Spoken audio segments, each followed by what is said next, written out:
अस्सलाम वालेकुम, welcome back to my channel. कैसे हैं आप सब? उम्मीद करती हूँ कि आप खैरियत से होंगे। मैं भी अल्हम्दुलिल्लाह बिल्कुल ठीक ठाक हूँ। ये संडे का व्लॉग है और ज़ाहिर है थोड़ा सा लेट उठते हैं, ज़रा इजी होते हैं क्योंकि सब घर पर होते हैं, तो बस मैं उठ जाती हूँ। और गैस तो खैर थी नहीं, तकरीबन 11 बजे के बाद गैस आ गई थी और बच्चों ने फरमाइश की कि हमारे लिए तो हलवा पूड़ी लेकर आ जाए। तो मैंने कहा कि मैं तो सिर्फ पराठे खाऊंगी क्योंकि मुझे हलवा पूड़ी इतनी ख़ास अच्छी नहीं लगती।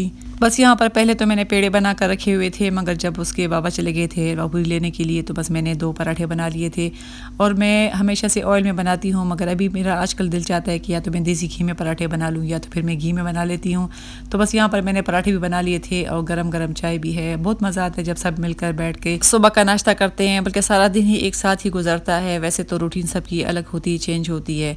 तो यहाँ पर बस चाय भी बन जाएगी और हलवा पूरी भी आ जाएगी। और आप लोग कहेंगे कि आजकल तो मैं बिल्कुल बाज़ार जा ही नहीं रही हूँ, बाज़ार की वीडियो आप लोगों के साथ मैं शेयर कर ही नहीं रही हूँ। असल में बात यह है कि बच्चों के एग्ज़ाम वगैरह चल रहे हैं और दिन में इतने ज़्यादा छोटे हैं कि देख सुबह हो जाती है। हालांकि मैं सोती नहीं हूँ, मेरी वो आदत नहीं है कि मैं 12-1 बजे उठती हूँ। मैं अल्हम्दुलिल्लाह 9 बजे उठ जाती हूँ, 9:15 तक मैं तो लाजमी उठ जाती हूँ।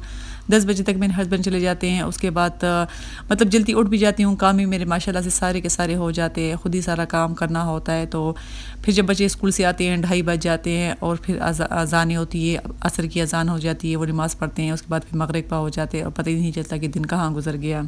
और ख़ैर कभी कभी आप लोग मेरे घर की रूटीन भी देख लिया करें, क्योंकि हमारे ही घर होता है, हर घर की एक ही जैसी रूटीन होती है, वही सारे के सारे काम होते हैं जो हम हाउसवाइफ घर में करते हैं। तो खैर रूटीन देखने से एक फ़ायदा ये होता है कि इंसान को कुछ ना कुछ सीखने को मिल जाता है। मतलब आप लोग कहोगे कि ये सारे काम तो हमारे भी होते हैं, हम भी इस तरह सारे काम करते हैं, हमारा दिल इस तरह वीडियो देखने को नहीं चाहता। हम लोग को मतलब कुछ बाज़ार वगैरह की वीडियो हो गई या कुछ शॉपिंग की वीडियो होगी, ग्रोसरी की वीडियो होती है, वो अगर आप लोगों को पसंद है, ज़ाहिर है मुझे भी वो पसंद है। मगर इस तरह होता है कि मैं भी अक्सर बहुत सी यूट्यूबर जो है उनकी मैं वीडियोस वगैरह देखती हूँ जो उनकी डेली रूटीन होती है, और मुझे बहुत कुछ उनसे सीखने को मिलता है।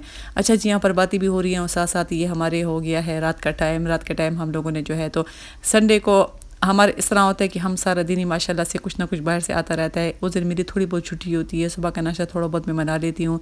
और फिर मेरे हस्बैंड होते हैं माशाल्लाह से, वो कुछ ना कुछ लाते रहते हैं, जो बच्चों की फरमाइश होती है तो वो चले जाते हैं, ले आते हैं।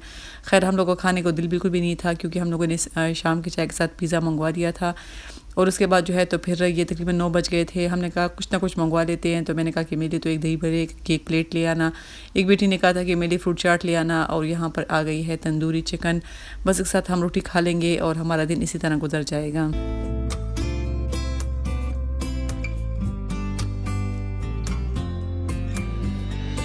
तो इस वजह से आप लोग भी मेरी डेली रूटीन देख लिया करें, शायद कि आप लोगों को भी मुझसे कुछ ना कुछ सीखने को मिल जाता है। और मेरे इंशाल्लाह है प्लान मेरे हैं बाज़ार जाने को भी है मेरा। एक दफ़ा मैं दोबारा बोर्ड बाज़ार भी जाऊंगी इंशाल्लाह, आप लोगों के साथ ज़रूर शेयर करूंगी। बस थोड़े से बच्चों के एग्ज़ाम वगैरह ख़त्म हो जाए इसी महीने के लास्ट में, वैसे भी छुट्टियाँ हैं, सर्दियों की छुट्टियाँ हैं, तो फिर उसमें मोजे हो जाएंगी। उसमें फिर मेरी कोशिश होगी कि अगर मेरा कुछ काम ना भी हुआ बाज़ार में तो मैं आप लोगों के लिए कुछ ना कुछ वीडियो बना कर लाऊँ। अच्छा, यहाँ पर बस ये संडे को हम लोग की जो ग्रोसरी होती है वो तो कई दफ़ा आप लोगों के साथ मैं शेयर कर चुकी हूँ। जो इस तरह की चीज़ें होती है वो मेरे हस्बैंड ले आते हैं। यहाँ पर जो चाय की पत्ती ख़त्म हो गई थी वो लेकर आ गए थे, क्योंकि वो उसके बगैर भी गुजारा मुमकिन नहीं है। और हम जिस मुश्ताक चाय की पत्ती मतलब चाय पीते हैं उसकी, तो उसी से हमारा जो सर का दर्द होता है वो ठीक हो जाता है। उसके अलावा अगर हम कहीं से भी लाकर उसकी चाय हम बना कर पीते हैं तो वैसे मज़ा नहीं आता। वैसे जब मैं किसी के घर भी चली जाती हूँ, उनकी माशाल्लाह से काफ़ी मज़े की चाय होती है, मगर पता नहीं क्यों लगती ही नहीं है। जब घर आती हूँ तो लाजमी अपने लिए 1 कप बनाती हूँ, मगर लाजमी चाय पीती हूँ। अब तो ठंड भी बहुत ज़्यादा हो गई पेशावर में, मतलब बारिश तो नहीं हुई, और उसके अलावा ठंड काफ़ी ज़्यादा हो गई है। इस वजह से भी बस अब रूटीन थोड़ी बहुत चेंज हो गई है।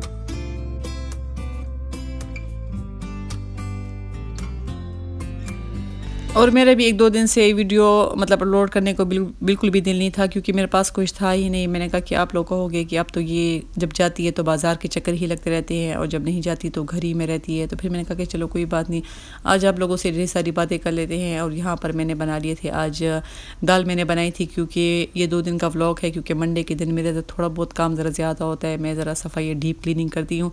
इस वजह से कुछ मेरे जहन में होता ही नहीं है कि मैं क्या बनाऊँ। तो बस मैंने सोचा कि मैं आज दाल बना लेती हूँ। 3-4 चीज़ें हैं जो मेरे बच्चों को भी याद हो गई है कि मम्मा आप जो है तो मंडे की दोपहर को या तो भुजिया बनाती है, या फिर मिक्स सब्ज़ी बनती है, या फिर दाल बनती है। ये 3 चीज़ें लाजमी बन जाती है। तो आज मैंने सोचा है कि मैं आज दाल बना लेती हूँ और इसको अभी इसी हॉट पॉट में डाल लूँगी। ये हॉट पॉट मैंने कारखाना मार्केट से लिए थे, माशाल्लाह से काफ़ी ज़्यादा अच्छे हैं।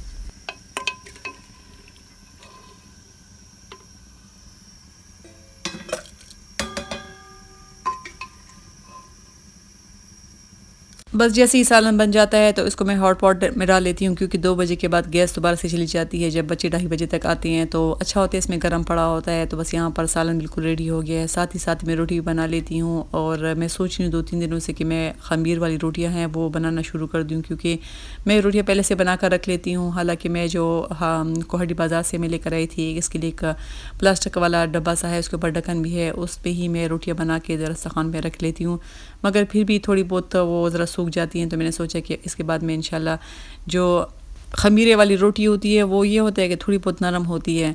तो बस यहाँ पर पहले से ही मैंने पेड़े इस तरह पहला के रख लेती हूँ, मतलब इसको मैं पहले से बना लेती हूँ। और ये वो वाला डब्बा है जो मैं लेकर आई हूँ, ये काफ़ी अच्छा है। इसमें मतलब मैं रोटियाँ रख लेती हूँ तो अच्छा होता है, गर्म भी होती है, मतलब ज़रा आधे घंटे के लिए गर्म होती है, उसके बाद फिर जो है तो ठंडी हो जाती है। अभी मेरे पास बड़ा सा हॉट पॉट भी है। अब मैं सोच रही हूँ कि या तो फिर मैं खमीर वाली रोटियाँ बनाना शुरू कर दूँ, या तो फिर मैं हॉट पॉट। तो आज बस मैंने पतीर वाली रोटियाँ बना ली थी, और बच्चों को तो खमीर वाली रोटियाँ बिल्कुल भी पसंद नहीं है, या तो फिर तंदूर से मंगवाते हैं या फिर घर में बनती हैं। बस यहाँ पर मैं सब कुछ रेडी कर लेती हूँ। इसी दौरान मैं नमाज़ पढ़ लेती हूँ, और फिर बच्चों को आने का टाइम हो जाता है, क्योंकि बस सारे मिलकर दोपहर का खाना खा लेते हैं। और उसके बाद फिर मैंने मशीन का लोड लगा लिया था, मशीन के कपड़े भी जमा हो जाते हैं। धूप भी माशाल्लाह आजकल काफ़ी ज़्यादा तेज़ है। अच्छा, मेरा ये जो स्टैंड है, इससे ये एक जो इसका मतलब जो इसकी जो तार है वो टूट गई थी, बल्कि 2 टूट गई थी। ये तो काफ़ी अरसे से मैं इस्तेमाल कर रही हूँ, तकरीबन हो गए होंगे 7-8 साल तो इसको मेरे साथ हो गए होंगे। ये दराज में भी आप लोगों को मिल जाता है। तो मैंने क्या किया कि मैं सोचती थी इसके साथ मैं अब क्या करूं, क्योंकि अब दोबारा तो मैं इसको ले नहीं सकती, तो मैंने इसको वेल्ड करवा लिया। तो काफ़ी अच्छा है, 100 रुपये की ये हमारा वेल्ड हो गया है, दोबारा से बिल्कुल नया हो गया है। यहाँ पर सारे के सारे तौलिए जो घर के होते हैं वो मैं हफ्ते में 1 दफ़ा धोती हूँ, जो सारे जमा हो जाते हैं माशाल्लाह से काफ़ी हैं। तो जब सारे जमा हो जाते हैं उसके बाद ही मैं फिर मशीन में 1 लोड लगाती हूँ। और थोड़ी देर के लिए मैं ऊपर धूप में बैठ गई थी, अच्छी लग रही धूप, इतनी तेज़ नहीं थी, मगर फिर भी अच्छा लगता है कभी कभी धूप में बैठने के लिए। मगर फुर्सत कहाँ, हमें कहाँ फुर्सत मिलती है कि धूप में बैठ जाएँ। और ये आप देख सकते हैं कि मैंने आटा गूंद लिया था कल के लिए। थोड़ा सा इसमें मैंने जो खुश खमीर होता है, यीस्ट जो होता है, वो मैंने इसके अंदर डाल लिया था। और अभी कुछ देर बाद असर की अजान हो जाएगी, तो बस फिर मैं नमाज़ पढ़ लूँगी। और मैं जैसे ही नीचे आई हूँ तो मेरे बेटे का जो रूम था, तो मैं सोची थी कि कुछ बेडशीट इसके चेंज कर लूँ, क्योंकि ये कॉटन का है, और कॉटन आजकल ज़रा ठंडा लगता है। तो गर्म मेरे पास पड़े हुए हैं, मगर बिल्कुल भी फुर्सत नहीं मिलती कि मैं आकर इस रूम को सेट करूँ। और ये होता है लड़कों का हाल कि जहाँ पर कपड़े वगैरह उतार देते हैं तो बस उधर ही पड़े रहते हैं। खैर, अभी सबको मैं समेट लूँगी इन सब चीज़ों को, और ये बेडशीट मैं चेंज कर लूँगी। यहाँ पर कुछ डस्टिंग वस्टिंग भी कर लूँगी, वैक्यूम भी लगा लूँगी, क्योंकि मेरे बेटा शाम तक आता है तो काम हो जाएगा। यहाँ पर कुछ मैंने उनको अखरोट डाल कर दिए हैं, और मैं देख रही थी कि वो खाता है कि नहीं, क्योंकि बच्चों को बिल्कुल भी मतलब ध्यान ही नहीं होती इन चीज़ों को। जब तक उनके सामने ना रखे, तो उसको मैंने सामने रख कर दिया है। जब भी कंप्यूटर पे काम वगैरह करे या कुछ भी करे, तो साथ साथ कुछ ना कुछ खाते रहे। तो बस यहाँ देख सकते हैं कि सब कुछ उलट पुलट हुआ हुआ है। डस्टिंग वगैरह मैं कर लूँगी, सब चीज़ों को मैं समेट लूँगी, और साथ ही जो है तो बेडशीट में मैं चेंज कर लूँगी। अच्छा, यहाँ पर जो हीटर है, इसके बारे में मुझे अक्सर मैं जब इंस्टाग्राम पर स्टोरी वगैरह देती हूँ तो मुझे कमेंट्स आते हैं कि हीटर कैसा है। तो ये हीटर माशाल्लाह से काफ़ी ज़्यादा अच्छा है, मगर ये गैस और बिजली दोनों पे चलने वाला है, मतलब दोनों पे ये चलाती है। अगर एक चीज़ भी ना हो, या गैस ना हो या बिजली ना हो, तो ये फिर हीटर काम नहीं करता। ये कारखाना मार्केट में है, जापानीज़ हीटर्स है, काफ़ी ज़्यादा अच्छे हैं। दूसरे इसमें ख़ासियत ये है कि गैस अगर बिल्कुल मतलब जो दम पर भी हो तब भी ये लगता है, बाकी हीटर की निस्बत बाकी हीटर जो होते हैं तो वो तो तेज़ गैस पर लगते हैं। तो बस यहाँ पर आप देख सकते हैं कि मैंने फ़ौरन से ही जो कमरे को सेटमेंट कर लिया है। यहाँ पर ये बेडशीट मैंने बिछा दी है, काफ़ी माशाल्लाह से कुछ गर्म है, कुछ जैसे कंबल टाइप का होता है उस टाइप का है। और ये मैंने बिछा दी है, सब कुछ मैंने समेट लिया है। और यहाँ तक मेरी वीडियो थी, उम्मीद है कि आपको अच्छी लगी होगी। मेरी डेली रूटीन आप लोगों को भी अच्छी लगती होगी। तो चैनल को लाइक करें, सब्सक्राइब करें, कमेंट करें। अब इजाज़त दे, अल्लाह हाफिज़।